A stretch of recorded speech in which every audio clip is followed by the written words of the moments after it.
There's a reason modern dating feels like a minefield, and it started before you even knew what love was. Not on your first date. Not through heartbreak. Not through apps or social media. The wiring goes deeper. It began on the playground. It began when you didn't even know the world was programming you. You were 3, maybe 4. You wanted a toy. You reached for it. Share with her, they said. But when she took something from you, she's just being playful. Every boy hears it over and over again before kindergarten. Be nice. Be polite. Put others first, especially the girls. Little girls? They get a different script. Ah, she's so smart. She knows what she wants. That's right, don't settle. From the very beginning, boys are told their worth is in how much they give. Girls are told their worth is in what they deserve. That tiny difference becomes a massive divide by the time everyone grows up and starts dating. By 5, boys know that taking the lead equals trouble. Stop being rough. Let her go first. Don't say that it's not nice. He learns quickly, his natural instincts are problems to control. Meanwhile, girls showing the same behavior? She's confident. She's got attitude. She's got high standards. These aren't just innocent parenting lines. These are lines of code getting installed. No one's doing it maliciously, this is just the system. But systems matter. Because when you teach boys to always care for others before themselves, and simultaneously teach girls to expect the best and nothing less, you plant a seed that grows into confusion, frustration, and imbalance.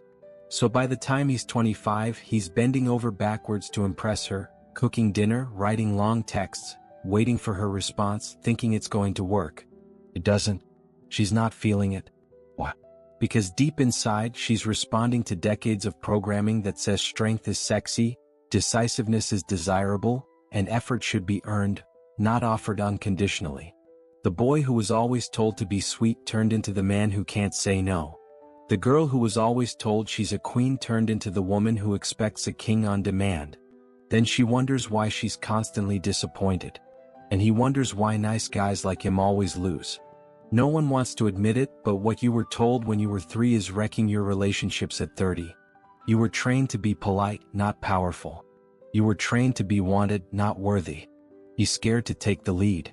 She's tired of taking on projects. They don't know why it doesn't work. They're doing what they were taught.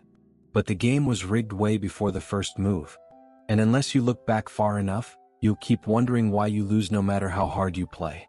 Because the rules you were given were never meant for you to win. From the moment a boy can understand words, he's trained to put himself last. It's subtle at first. Let your sister pick. Ladies first. Don't be selfish. Sounds harmless. Sounds like good manners. But stack those messages day after day, year after year, and you're not raising a gentleman. You're raising someone who doesn't believe his own needs are valid. He wants the last slice of pizza. Give it to her. He wants to sit in the front seat. Let her have it. He wants to watch his show. She was here first. Every single time the message lands the same way. What you want doesn't matter as much. Her comfort comes before yours. Get used to it. Then comes the big one. Never hit a girl even if she hits you. On the surface it sounds reasonable. But think about what it actually teaches. Your pain is acceptable. Her actions have no consequences. You absorb. She expresses. He's 5 years old learning that his body isn't worth defending if the threat is female. The classroom reinforces everything. A boy gets loud, he's disruptive. A girl gets loud, she's expressive. A boy pushes back, he's aggressive. A girl pushes back, she's standing up for herself. Same behavior. Completely different labels. He starts understanding that his energy is a problem. His voice is too much. His presence needs to shrink. At home it continues. He makes a mess, he's careless. She makes a mess, she was just playing. He breaks something, punishment. She breaks something, accidents happen. He cries, man up. She cries, what's wrong, sweetheart? His emotions become inconvenient. Hers become important conversations. By the time he hits puberty, he's already an expert at ignoring himself. He doesn't ask for what he wants because he learned asking leads to rejection. He doesn't set boundaries because boundaries got him labeled difficult. He doesn't express frustration because frustration made him the bad guy. So he becomes agreeable, quiet, easy to manage. Adults call him mature. Teachers call him well-behaved. Girls call him sweet. But inside something's missing. He doesn't know who he actually is because he's been too busy being who everyone else needed him to be. Then dating begins.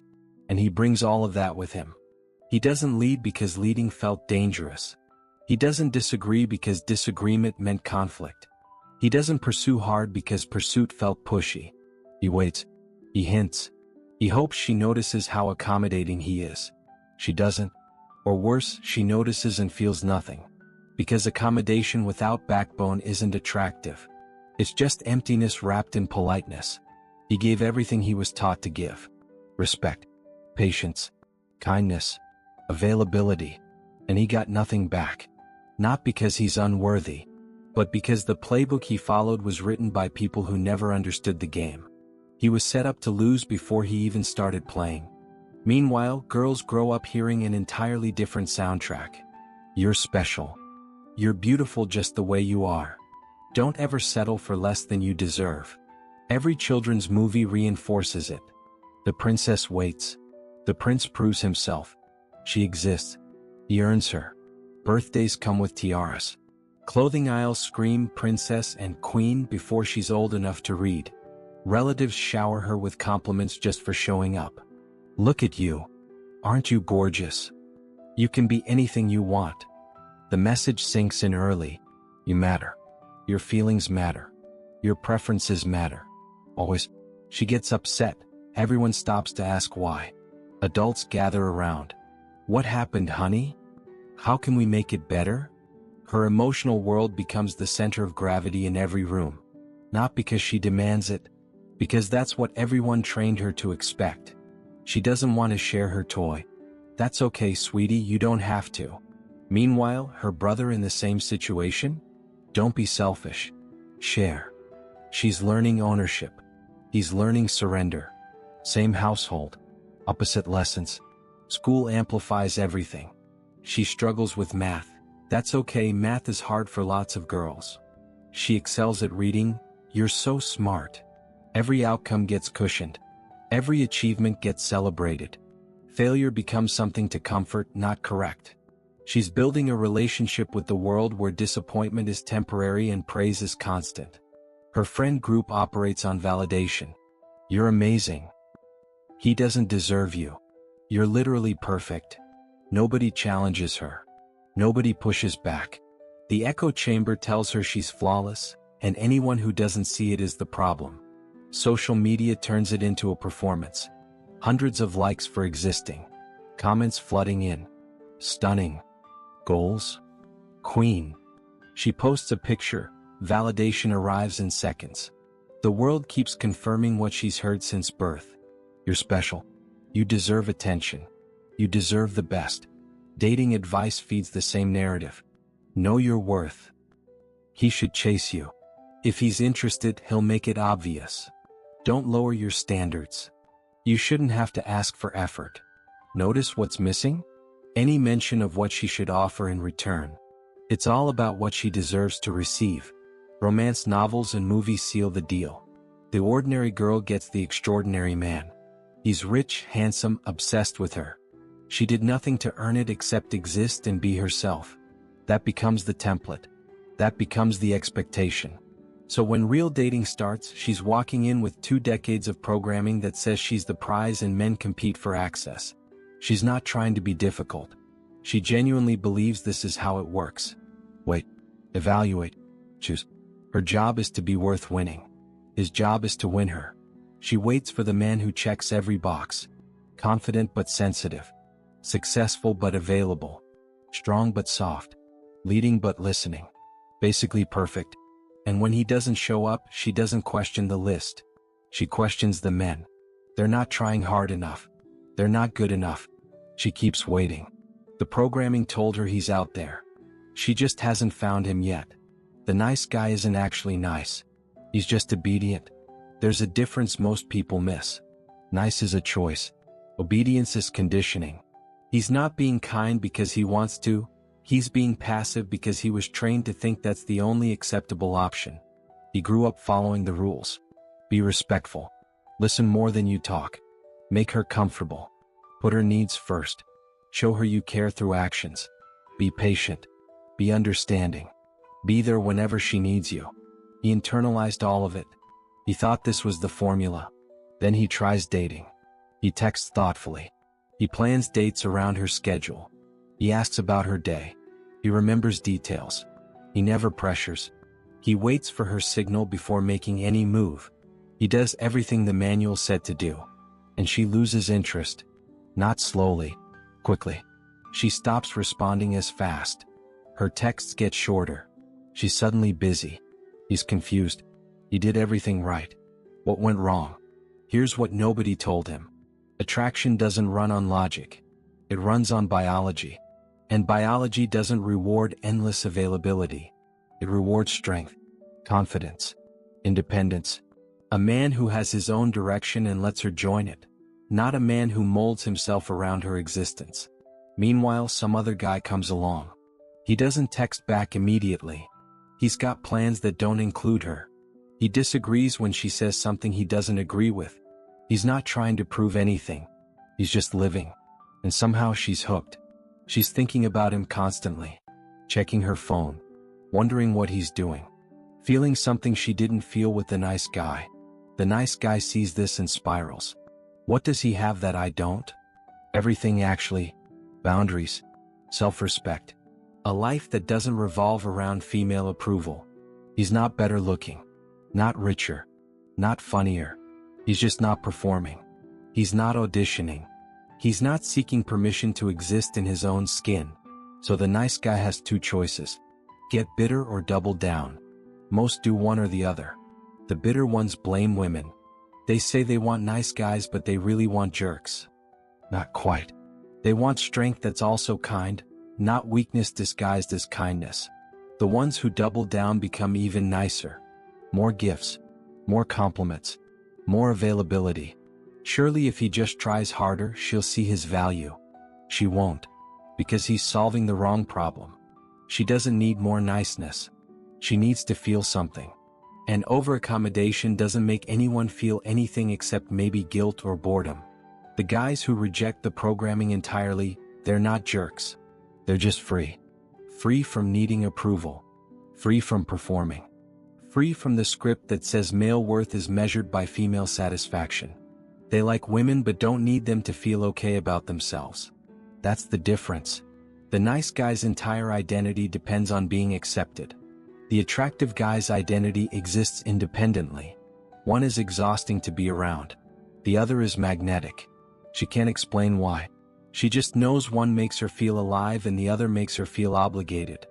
Biology picks the first one every time. The conditioning doesn't stop at home. It follows him everywhere. School becomes another training ground. Another place where his natural instincts get corrected, adjusted, suppressed. He walks in as a boy. He walks out as something smaller. Classrooms are designed for stillness. Sit down. Stay quiet. Raise your hand. Wait your turn. But boys aren't wired for stillness. They're wired for movement. For noise. For competition.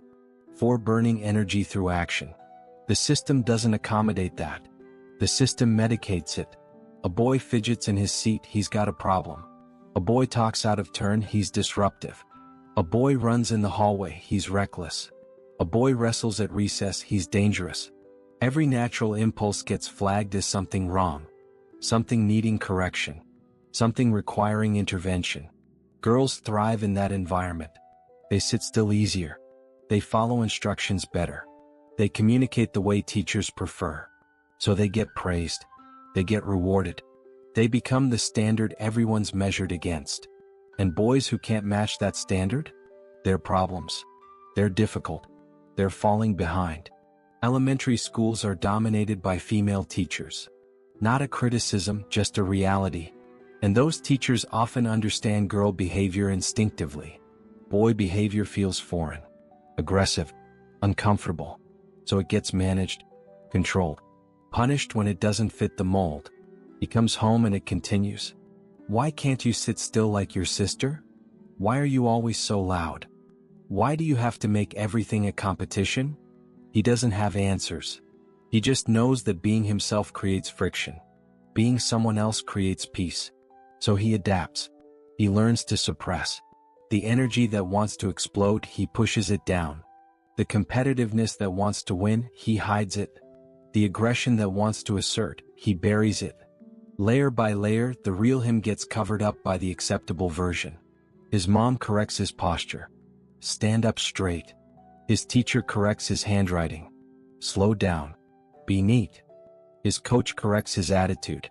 Don't be a sore loser. His dad corrects his emotions. Stop crying. Toughen up. Every single adult in his life is adjusting something. Nothing about him is left alone. By middle school, he doesn't trust his own instincts anymore. What he wants feels wrong. What he feels seems excessive. What he thinks might be inappropriate. So he stops expressing. Stops asserting. Stops asking. He becomes a passenger in his own life. Just going along. Just fitting in. Just surviving. Girls in the same environment get different treatment. Strong opinions become leadership potential. Emotional outbursts become valid expressions. Refusal to cooperate becomes boundary setting. The same behaviors that get him punished get her understood. He notices. Maybe not consciously. But something registers. His experience of the world is different. His existence requires more apology. His presence requires more management. He starts believing something is fundamentally wrong with him. Not with the system. With him. That belief follows him into adulthood. Into relationships. Into dating. Into everything. He's still that boy. Still suppressing. Still adjusting. Still waiting for permission to be himself. Now take everything both of them learned and throw it into the chaos of modern romance. Two people shaped by opposite forces trying to connect. It's not a meeting, it's a collision. Two operating systems running completely different software expecting the same results. He spent his entire childhood being told to step back. Now dating demands he step forward. Approach her. Start the conversation. Plan the evening. Make decisions. Lead with confidence. But where would that confidence come from? It was corrected out of him before he finished elementary school. She spent her entire childhood being told she deserves pursuit. Now she waits for it. He should make the first move. He should know what she wants without her saying it. He should prove himself worthy of her attention. But she's waiting for a man the system stopped producing decades ago. So they meet. He's hesitant because hesitation kept him safe growing up. She reads hesitation as weakness. He's accommodating because accommodation earned him approval as a child. She reads accommodation as desperation. He asks what she wants to do. She wishes he would just decide. She's testing without knowing she's testing. Can he handle pressure? Will he fold when she pushes? Does he have backbone beneath the politeness? These aren't conscious questions. They're biological scans running in the background. Her attraction system is searching for signals his conditioning taught him to hide. He's performing without knowing he's performing. Trying to say the right things. Trying to avoid offense. Trying to be what he thinks she wants. But performance isn't presence. And she can feel the difference even if she can't name it. Something's missing. Something feels hollow. The conversation goes fine. He's polite. She's pleasant. Nothing wrong happens. But nothing right happens either. No spark. No chemistry. No moment where everything clicks. Just two people going through motions scripted by forces neither of them chose. He texts afterward. Carefully crafted messages. Not too eager but showing interest. She takes hours to respond. Maybe a day. His anxiety spikes. What did he do wrong? Nothing. He did nothing wrong. He's just not triggering anything inside her because safe doesn't create desire. Meanwhile, somewhere else some guy sends her 3 words at midnight. She responds instantly. He's not following any rules. He's not trying to impress. He's not accommodating her schedule or preferences. And somehow that indifference reads as confidence. That unavailability reads as value. Her programming responds to his freedom. The nice guy sees this pattern repeat. Every time he tries harder, someone trying less gets chosen. Every time he invests more, someone investing nothing gets the reward. The math doesn't add up because he's using the wrong formula. She's frustrated too. Where are the real men? The ones who take charge without being asked? The ones who lead naturally? She doesn't realize they were systematically eliminated, trained into softness, punished into passivity. The very masculinity she craves was labeled toxic before he hit puberty. Now she wonders why she can't find it. Breaking free doesn't mean becoming cruel. It means becoming real. There's a difference between reclaiming yourself and burning everything down. The goal isn't transformation into something heartless. The goal is excavation. Digging up the man who got buried under decades of programming. Start by noticing your patterns. How often do you apologize when nothing requires an apology? How frequently do you explain yourself when no explanation was requested? How many times do you ask permission for things that need no permission? These habits feel normal because they've been running forever. But normal isn't the same as healthy. Watch yourself in conversations. Are you speaking your truth or calculating safe responses? Are you expressing genuine opinions or scanning for what she wants to hear? Are you making decisions or constantly deferring? Every moment of self-erasure reinforces the old programming. Every moment of authenticity weakens it. Boundaries are where the real work happens. Not aggressive walls. Not hostile barriers. Just clear lines. This is acceptable. That isn't. I want this. I don't want that. Simple statements that feel terrifying because you were punished for them as a child. Say them anyway. The discomfort is the programming fighting for survival. You'll feel guilty at first. Saying no will feel selfish. Putting yourself first will feel wrong. Disagreeing openly will feel dangerous. That guilt is a ghost. It's the voice of every adult who told you to yield. It's the echo of every correction that shaped your compliance. Thank it for trying to protect you. Then ignore it completely. Confidence isn't something you find.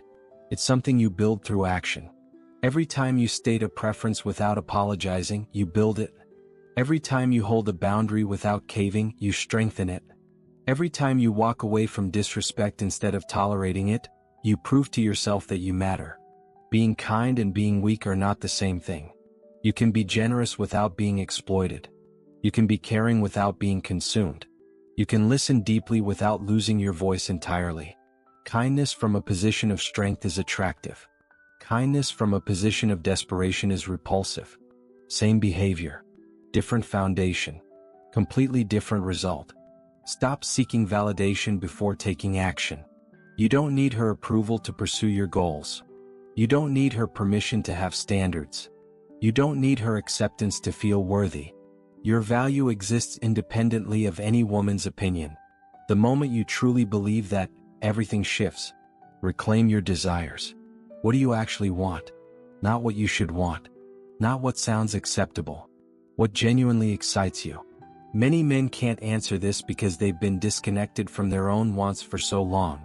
Spend time rediscovering yourself. Your interests, your ambitions, your preferences, your deal breakers. This isn't about manipulation tactics. This isn't about gaming anyone. This is about becoming someone worth choosing by first choosing yourself. She doesn't complete you. She joins someone already complete. That's the energy that attracts. That's the foundation that lasts. Everything else is just performance destined to collapse. The solution isn't returning to some imaginary golden era. Traditional roles had their own problems.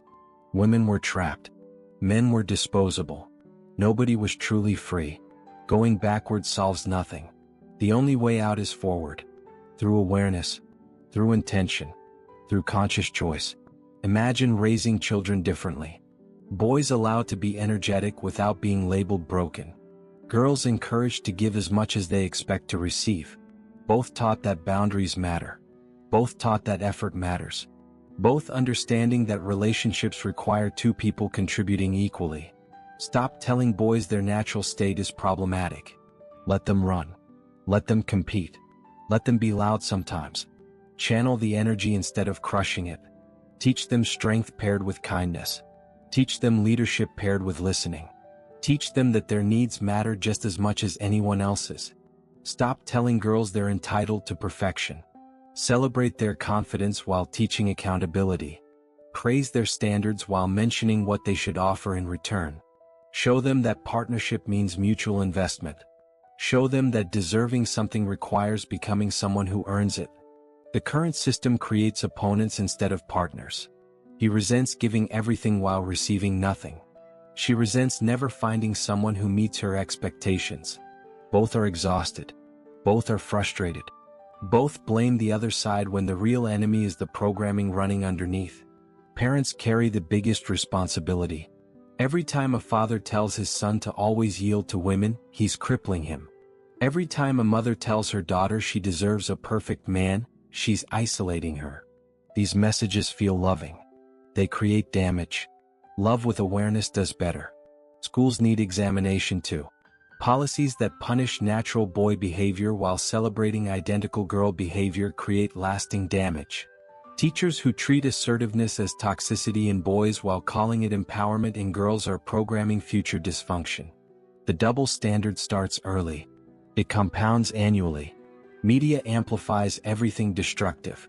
Movies where men prove themselves endlessly while women simply choose. Songs about female empowerment paired with male servitude. Social content that celebrates female standards while mocking male preferences. The propaganda is relentless.